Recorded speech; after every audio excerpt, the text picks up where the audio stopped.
The best way to evaluate what I just read in the Savage Inequalities is I've concluded that these schools are they're not a good place to learn for these children. It's unfortunate for them. It's horrible that they have to go to school every day with this, with 30 plus kids in their class. They can't learn like that. They're in classrooms with other classes that are learning other things. I mean, they go to school for 8 hours. I can't get over this. One school doesn't even have windows. I mean, they're stuck in this classroom, packed together, can't even see the light of day for so many hours. They don't get gym class. They're not funded enough to have that equipment. They don't even have a space to go for gym class. They barely have space to go to normal classes. So just reading it was very sad. And yeah, I found that a lot of the going back to the population being that it's more Hispanic and Black families, and it could be Asian. It's just really sad. It's why isn't their city trying to fund them better? There's a lot of questions. So I've just concluded that these poor children, they go to school every day. They're happy, but they're not given what they should be given to be successful as they grow to adults. I personally cannot identify with this situation. I read it thoroughly. I fully understand what is going on, but I personally have not seen anything like this. In the areas where we're from, I was fortunate enough to be in a really good school district and be surrounded by a lot of really good schools in my area. But to read it and to know that that's going on and just the state next to me is horrible, and I wish there's something I could do about it, but personally I cannot identify with that situation.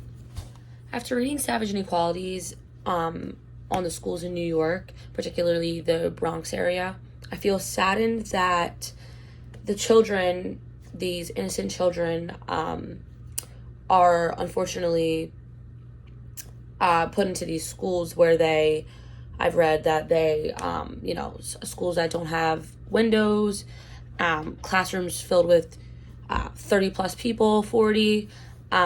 It's unfair to these kids that they're not getting the funding that they should be compared to these schools in the rural areas of the Bronx, just because of their parents' income.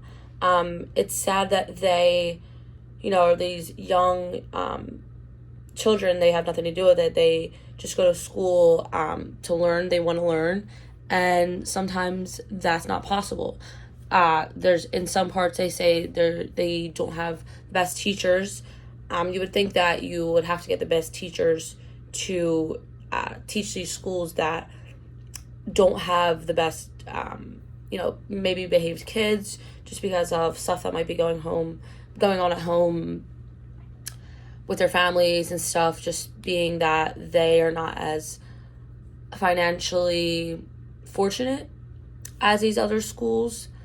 So just like the Savage Inequalities we read on Camden, I actually feel that the New York area seems to be a bit worse, way more sad.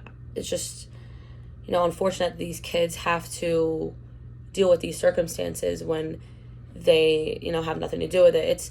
And it also stood out to me that it's more the Hispanic and Black population, which that did confuse me. I'm not sure why that is particularly.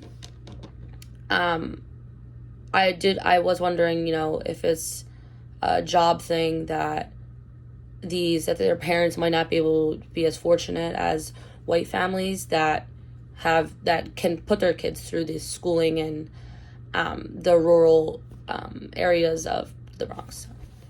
This definitely relates to high school physical education, because reading that these kids can't even go to gym class as 6-year-olds. I mean, they're sitting in these classrooms every day. They're not getting the activity that they should be getting. They're not getting the,